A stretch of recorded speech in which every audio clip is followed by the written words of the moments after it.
the current state of the market is so hilarious. I can't even stop laughing because all of Bitcoin's 2025 gains have officially been wiped out. Zcash is kind of overthrowing literally everything right now. And it's just the most random market ever. Honestly, the most random market ever. Like, who would have thought that in 2025, first off, we have this pro-crypto president, this pro-crypto administration. People are pissed off because numbers not going up. So they're blaming him and his administration, which you can blame him and his administration and, you know, the people around him that are doing all the crypto stuff. That's fair. But for making number go down, can you really blame him for that? Can you? In addition to that, like, we have the whole, like, now XRP versus Zcash thing, because Zcash is printing really, really, really, really, really insane gains, which I love. I'm happy. I'm just really upset because I can't access my Zcash. I don't know where my keys are. Well, maybe I can pull out my old tower and deal with that. But there's like probably 100 different wallets there, which is crazy. So I don't know why my throat's like this either. I don't know. But anyways, we're going to talk about the market because all I can really do at this point is just kind of laugh. We're dumping and it's just kind of funny and everybody's mad. And I just kind of would like to just take a nap, just take a nap. But let's go ahead and get into the show and talk about what's happening with Bitcoin and the charts and how low can we go and all the other great news, because there is some good news. Also, too, I am going to get a lot of people from TikTok asking me, should I buy Zcash? And maybe I'll address that in another video for you, because all you really need to do is just kind of look at the chart, because this thing's pumped like crazy. Is it going to go up higher? It has an opportunity to, but if you're not somebody who knows how to get in and out of positions really fast, or an active trader, which most of TikTok is not, I don't think you should. But you do what works for you. You do what works for you, boo, because I can't help you. But anyways, I'm WendyO. I talk everything crypto every single day. We're live on YouTube, on Rumble, on X, on Twitch. I don't know why my voice is like this. Is pissing me off, actually. And of course, on TikTok. Got to give a shout out to all the channel members over here. Good morning to Mr. L. I'm doing a little bit better, but for some reason, like, I have this weird thing in my voice. I don't know why.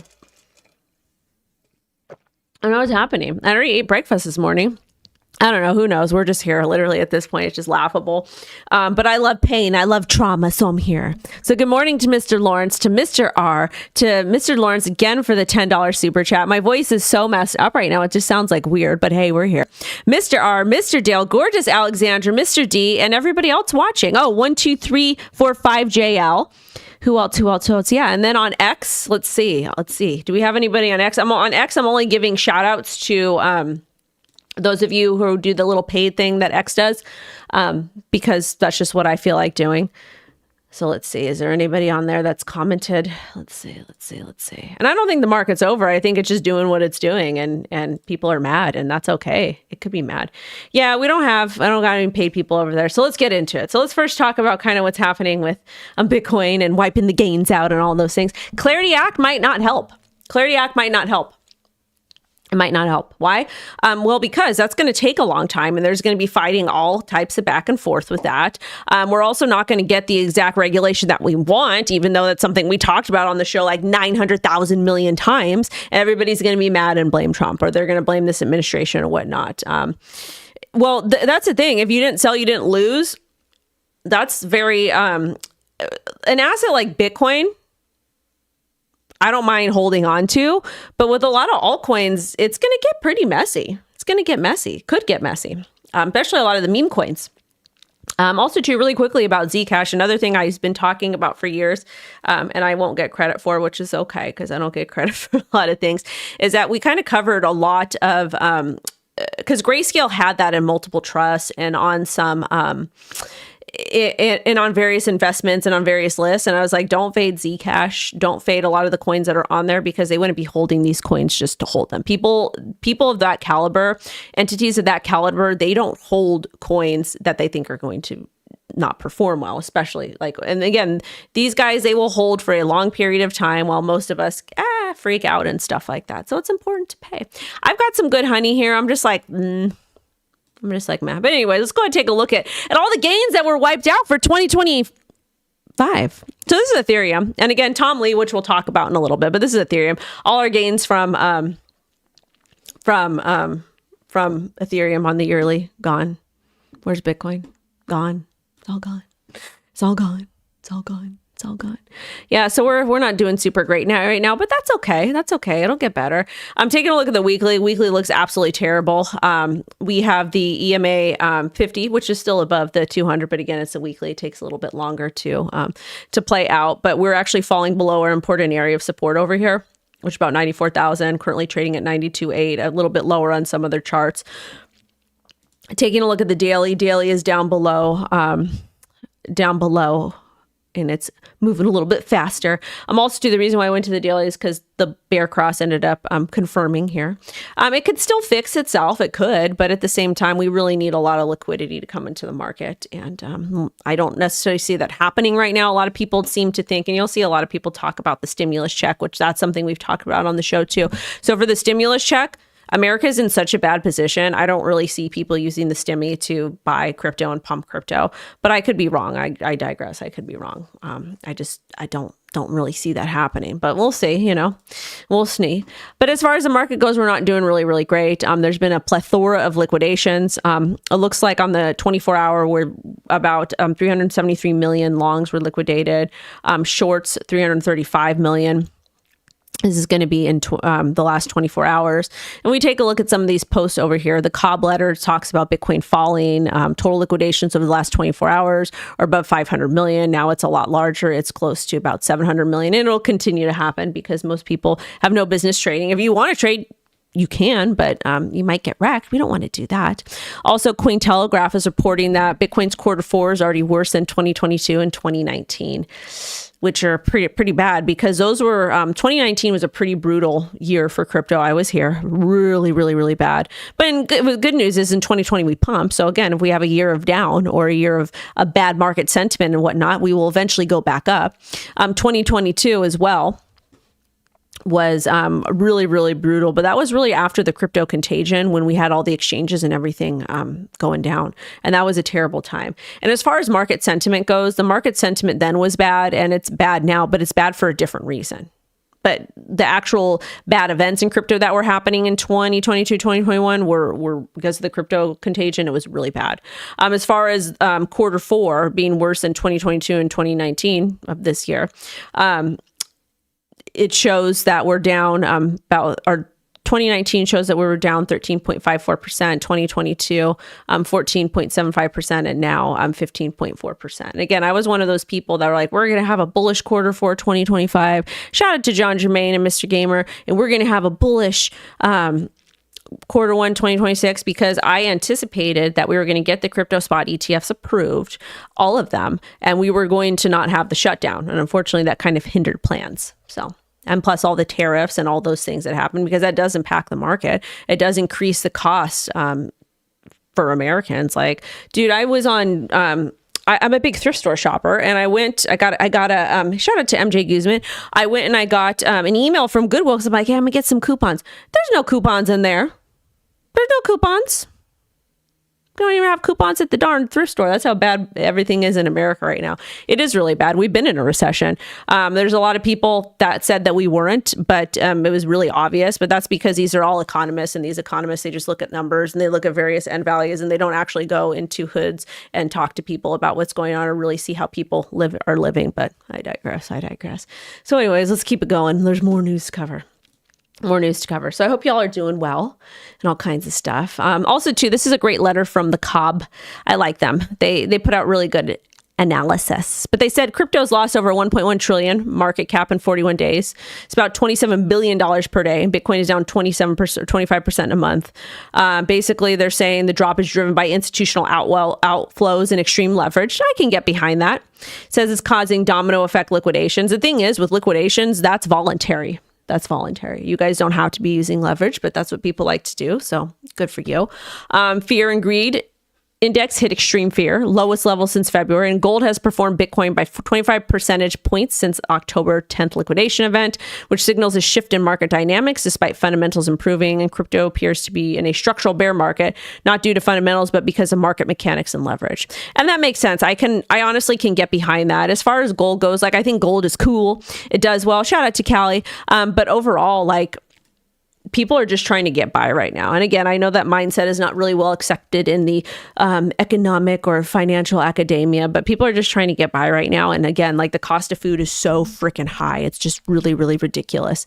And people are just not really able to spend. And then the jobs are really, really, really, really bad. Like I'm not a big believer in the jobs report and that and whatnot, because again, they get to manipulate what values they use.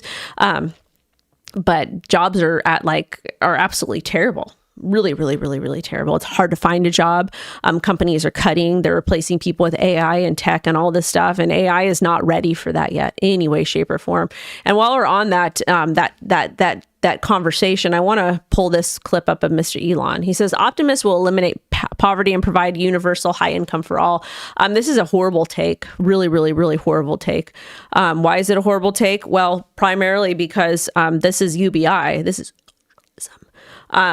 the thing is like we're supposed to use AI to improve our quality of life, not to destroy it. And that's exactly what AI is doing. And that's exactly what he's pushing for. And again, he's done a lot of great things. I just don't agree with this take.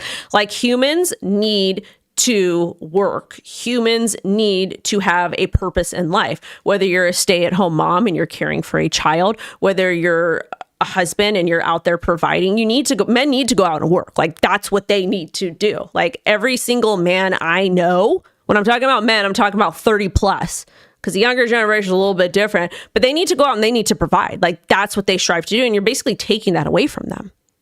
Like people need to go out and work and earn and build and achieve and do things. And when you take that ability away from them, what else is there in life? They become depressed, all kinds of stuff. So I don't know. I don't like that take. I think it's very dangerous. And who wants universal basic income?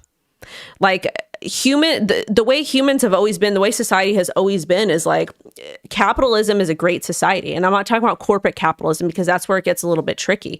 But it's like, if you have what are you going to do? What are you going to do? Bearing a child and being a stay-at-home mom, that is a full-time job. Maintaining a house, I actually did that while working full-time and going to school part-time. But yeah, women can work too if they want. To each their own. But moral of the story is let's not say that being a full-time homemaker is not a job, because it is. I don't know if you guys have ever hired a housekeeper, but it costs money. It's that kind of stuff, you know. But moral of the story is people need to work. People need to be out there doing good. And I just don't see how you're going to be incentivized to go out and do good, or to continue to build or grow or self-educate or build really cool things with the UBI. To me, it doesn't make sense, but I digress. So there's that. But let's get back let me just kind of look at the charts over here. Nothing is looking really great right now. Ethereum is horrible. $3,000. Solana, we've got like Hail Mary support at 100 over here. XRP, not looking great either. Very, very sad stuff. Chainlink, $13. ADA, 46 cents, which is unfortunate because midnight is going on right now. And when we're talking about midnight, it's just the privacy sidechain for Cardano, which is awesome. And it works with a lot of different, chains, which is good because the future is interoperability. HBAR is down as well. And if you guys do want to use, if you guys do want to sign up to Kraken, hold on a second. Let me do this because they get sensitive over here.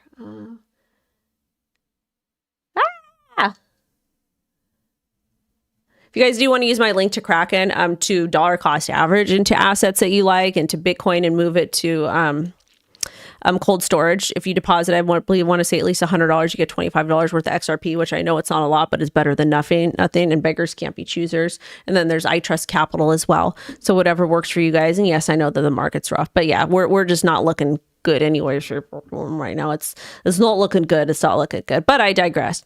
And I also kind of wanted to piggyback what Charles H said over here. He said, here's a hot take with some harsh truth. The crypto space isn't going to grow and thrive if every time somebody posts something new and interesting, the first response is toxicity, negativity, cynicism, and criticism. And you know what? I agree with him here, but that's the one. But one thing I will say is that, that's always how crypto has been. It's always how crypto has been. So that's my only little it's always been really toxic. It's always been like the boys are always fighting and competing, and everybody's like mad about stuff, and people attack each other left and right. But X is not the platform for crypto anymore. It is, but it's not. Let me explain. So as far as X goes, the amount of bots that are on X, it makes it really, really hard to have actual educational conversations with people and to learn more. Like, yeah, we can, there's a lot of great posts, like a lot of the news breaks there first, but as far as conversation goes, it's not happening like it was. And I think another big problem that we saw this cycle is a lot of people refuse to create content or to utilize other platforms. Everybody wanted to do it on X. And I don't think that was a good move, especially for a lot of companies, because there's a whole entire audience outside of X. And there's people that are crypto curious, or people that are then crypto curious, people that are very interested in crypto, people that want to learn more. And a lot of companies and a lot of communities didn't really kind of get that together. And that's why I've always created on multiple different platforms, because there's people everywhere and you want to reach as many people as possible. That's a whole cool thing about crypto. But he is right in the sense that it just gets like really, really toxic. And the average person, all the average person cares about is using a really dope product and saving money and having it to where it makes their life easier. Like, everybody is here to improve their quality of life, and crypto can definitely do that, but we haven't really seen that happen yet. And it's what's actually happening right now is we're seeing a lot of these exchanges kind of take over and almost become banks and offer a lot of these other services, so other crypto products and projects can't necessarily compete, which isn't really a bad thing. But at the same time, it's like, got to continue to build and do stuff. So I just wanted to chime in on that really quick. Also, too, this guy over here, I'll probably drop this at 2 p.m. PT for you guys, but apparently this guy over here, world's highest IQ record holder, says Bitcoin will hit $220,000 in the next 45 days. I want to hear his reasoning behind it. Let's hear it. As world's highest IQ record holder, I expect Bitcoin is going to $220,000 in the next 45 days. I will use 100% of my Bitcoin profit. Yeah, first off, this looks like AI, number one. And that's another thing I don't like about X is you can't tell what's AI and what's not, despite the sea of bots. But I don't see Bitcoin hitting $220,000. Where? In order for us to do that, we would have to pump like crazy. And I don't think we have enough momentum to do so right now. So I don't know. You'll see predictions and things like that. I think in 2030, like what Cathie Wood said, that's a little bit more plausible. But realistically, no. Another thing, too, is that Zcash flips Bitcoin and XRP is most searched crypto on Coinbase, which is pretty cool. And again, Zcash is a privacy coin. And I wish that I had that. I could find that video. I did an interview with somebody from... I want to say the Zcash Foundation. I don't remember. His name was Zebrahead, but we were playing around with Zcash. It was super fun. This is like in my early days. But Zcash is a privacy coin, and a lot of people are really bullish on it, which is why the market's going up right now. And again, I love that. I'm happy for people that are making money and doing incredibly well. But at the same time, too, a lot of people are like, and this is what the chart looks like. So that's why people are like, should I buy it? You could if you want, but it looks pretty overextended to me. It looks like this thing pumped like crazy. And a lot of people that have been holding for a long time probably took profit, which I don't blame them for. But at the end of the day, this is a personal choice for you. And it would be kind of a risky bet considering what the current state of the market looks like. Because this is what the market looks like. It doesn't look super great right now. And shout out to Tell and their community. They're up 83% on the weekly. So I don't know if you want to buy Zcash, that's up to you, but it's nice to see that folks are doing incredibly well with it. But will privacy coins be able to sustain? Will they be able to sustain in this world we're getting CBDC and digital IDs? That's a question you have to ask yourself. I would love a privacy stablecoin personally. Now Ethereum. Tom Lee says Ether is entering a Bitcoin-like supercycle and critics push back. I think it's a good idea to push back, primarily because he's saying that Ethereum is entering a Bitcoin-style supercycle similar to Bitcoin's 100 times run since 2017. He argues Ethereum could see major long-term gains, warns the path include large drawdowns, volatility, says the thesis depends on growing on-chain activity, expanding institutional use cases. And that's all fine and dandy, and that makes sense, but when? Not now. But there's no real timeline for this. No real timeline for this. But some good news, though, regarding AI is this over here from Hedera and Victor AI. So Victor AI and Hedera, they have a Telegram bot, which that's what this cycle, all the stuff, all the juices happen on Telegram. So let's go ahead and read about this. Let me read about this a little bit. Let me see what's going on. So it and this has to do with Polymarket, which is great because Polymarket is making absolutely amazing waves. Love to see it. Prediction markets. That's what's kind of going on right now. Is a lot of people are pivoting from crypto to prediction markets or incorporating both in their daily duties. It allows Polymarket trading with HBAR USDC, which is awesome. Users can fund Hedera wallet, place bets, and view markets, check positions, and swap HBAR and USDC. Transactions are routed through Hedera. Trading fees are 0%. And 1% fee will apply later, and all fees will be used to buy and burn the Victor AI token. So cool. Also, in addition to that, this is pretty cool. So it looks like CoinMarketCap, they have their CMC20, which is crypto's first DeFi-enabled tradable index token. And Hedera is one of those tokens that is live there. Absolutely love to see it. Basically gives users a single trade exposure to the top 20 crypto's version of the S&P 500. And again, that's super cool because it's on CoinMarketCap. I have a profile there. I just don't use it as much, but you can see all my posts and stuff there. But it's the first DeFi native tradable crypto index token on BNB chain. Shout out to BNB chain. Monthly rebalancing. Retail benefits includes one-tap diversification, low fees, no need to build your own portfolio. Trading is available on PancakeSwap and minting and redeeming Reserve DApp. Upcoming integrations with wallets, sexes, DeFi platforms, and yield lending utilities. Oh, that's pretty cool if you're somebody that's interested in it. Yeah, Macro made a good point from TikTok because Monero's already been taken off several exchanges. So you're really going to have to do P2P transactions with the privacy coin. So we'll see how that works out, Anyways, back on track. There's another spot Solana ETF, it's VanEck Solana ETF VSOL, which is pretty cool. So Solana's still making waves. This is the official press release over here. Cool stuff. Another thing, though, is that Solana faces heavy selling as whales flip bearish. And this is from AMB Crypto. But this is the thing. I don't think it's like, because they're basically talking about one whale who made 4.71 million exit at a $230,000 loss. And that Solana inflows are shrinking allegedly. But this is the thing. This is the thing. The whole entire market sucks right now. So of course Solana is going down. Of course whales are getting wrecked. Of course everybody's getting wrecked. So these types of stories are kind of silly to me. I think it's good to note and good to talk about. But realistically, at the end of the day, it's not a revolution. It's not revolutionary. It's not brand new information. Like everything is literally going down right now. So it's not a bad thing. No, it's too cold to be wearing tube tops, and we've been super rainy over here too. Super rainy. Also, this is very interesting. The Monad token sale is now live on Coinbase, which is the first ever token sale on Coinbase. And it's accessible in over 80 countries, including the US. And the cool thing about this, and again, I'm not promoting it. I'm not telling y'all to buy this or to do whatever it is. I just think that it is really, really, really, really, really, really cool that that Coinbase is doing this. I'm a really, really big critic of Coinbase. I always have been, because I feel like they should really fight harder for retail. Really, really should. Especially if you're going to profit off of something like Bitcoin, in my opinion.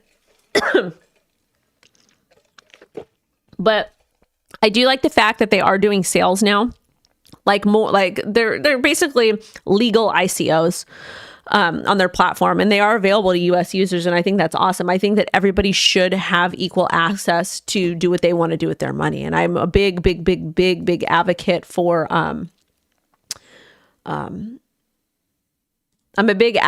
people to do what they want to do with their money. Lawrence, I'm not going to get into the whole dynamic of California and our water. But again, shout out to Coinbase for doing this. I think it's super cool. And I have a Monad NFT or something that I think, I have no idea. I'd have to look. But I've got one of those. Super cool stuff. Also, there was rumors that Michael Saylor was selling Bitcoin last week. Then, of course, Peter Schiff came out and says that MicroStrategy's entire business model is a fraud. Saylor and I will both be speaking at Binance Blockchain Week. So basically, he's just kind of like pushing the conversation. And Peter Schiff is probably one of the best marketers in the entire world.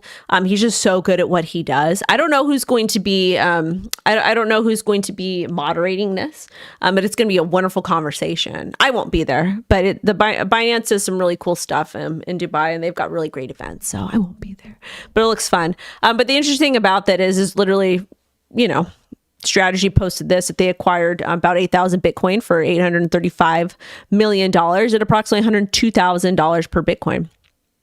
Majority of their Bitcoin is at $74,000, which can they be liquidated? Could they? We'll see. Either way, that's a pretty good average buy-in, $74,000. Good for them. Good for them. What else? This is an interesting topic too, is that IBIT is now Harvard's largest position in its 13F and biggest position increase in Q3. And one of the things I want to say about Harvard investing in IBIT and just investing in general, they hold 442.8 million in Bitcoin ETFs, and they boosted their Bitcoin ETF exposure by 237% in Q3. It was also its biggest position increase in Q3, and the stake is large enough to make it the 16th largest holder of IBIT. This is kind of crazy to me, primarily because like we can talk about all this type of stuff, but one of the things I think is really, really interesting is that, hold on, we gotta do that.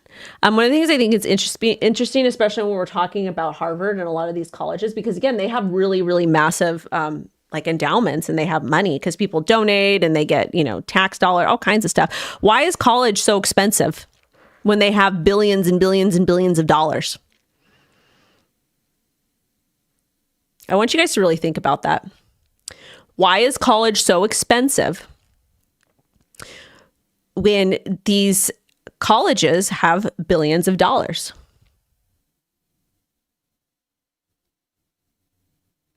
Comment your thoughts below, especially those of you on Twitter that are listening to this. We can sit and debate about student loan debt and all kinds of stuff all day long. I've got hot takes on that. A lot of people don't want to hear it because I put myself through college without zero debt. I took advantage of FAFSA. I worked at a company that did educational reimbursement, and I had a side hustle to help cover all of that. So there's that. But why are these colleges? And again, they're doing a lot of predatory behavior to their students and to a lot of these young students. And parents are also like, come on, guys, you got to help your kids. Financial education is important. That's why we talk about it a lot on this show. But that's the thing, though, is why are these colleges have so much money in their endowments, but the cost to go to school continues to increase and increase and increase? Why? There's a problem there. And they're able to invest and continue to make more money and get special tax benefits, but then they pass the cost down to these young kids that don't know any better. So I've got a problem with that, but it's interesting nonetheless. Also, CBOE futures exchange to offer trading and continuous futures for Bitcoin and Ethereum on December 15th. Let's read a little bit about this. Basically, it's going to eliminate the need to roll positions. Contracts are CFTC regulated and cash settled. Trading available Sunday 6 p.m. ET through Friday 5 p.m. ET. Darn, I thought it was going to be 24/7, 365. So it's not that fun. Not that fun. But hey, economic reset coming. We're in the middle of it, baby. Woo! This is the thing I wanted to talk to you guys about the other day, but I didn't have time. I have time today because I started early. I love Eric. Eric's dope. Great dude. But this lady, Amanda Fisher over here, so she's the former SEC chief of staff, and she just got hit so hard on X last week. And basically, it was she was facing backlash from over comments from Uniswap's fee switch. She compared it to shareholder model, implying it should register at the SEC. This is the thing. This would have been the hell we would have still been living in this hell if Harris was elected in regards to crypto. And I don't think a lot of people really understand what that means. Like, we can say all we want and make jokes about it, like, oh, Harris should have won, crypto would have been saved. Really, would it have been? Would it have been? How much better would that have been? But she's basically saying that she's calling it a shareholder model. She could call it whatever she wants. But the thing that triggers me here, well, I don't even want to say trigger because I don't really care, but implying it should register with the SEC. Companies tried to register with the SEC for years, and then they would get sued. Hello? That's what was literally happening. They would go in, they would chat with the SEC, and then they would get sued. Tax-paying Americans, people that wanted to help America become a tech giant of the world. They wanted to help innovate crypto. All of it. All of it. Uniswap founder Hayden Adams accused Fisher and Gensler of weaponizing the government, which is true, where he cited prior legal harassment and lack of clarity on which tokens are securities, which they're not. Not all of them are. Yeah, exactly. Look how great California is right now. Woo. You guys know I have a lot to say about that. But basically, she just defended her position and was like blaming all kinds of stuff and whatever. But one of the things she did say that I agree with her, she objected to personal attacks on her appearance, questioning professionalism in the crypto industry. That right there, that's where you guys get it effed up. Is you guys will literally attack people based off of that, because it's happened to me before too. And it's like, use your words. This is what I tell my daughter. Use your words and explain why you're mad. Many people can't do that. A lot of people in this particular situation was able to do that. But you know, it is the internet. It is the internet. But again, that would have been our life under Harris, is we would have not gotten anything done. Yeah, China still dominates. Grok suggested me. Nice. They've suggested me quite some time because I've got lots of followers or something like that. What is this doing? That over there. Anyways, though, I just wanted to kind of bring that up. So you can sit and say that things would have been better under Harris and yourmom.com and all kinds of stuff. But really, when you remove yourself from the situation, you compile a list of bullish and bearish things that were going on, crypto would have been gone in America. Really, really would have been gone. And that's unfortunate because crypto is for everyone. It's for both blue and red. And there is a happy, shout out to Eastvale, there is a happy medium for everybody. But other than that, I have to go. We're streaming too long.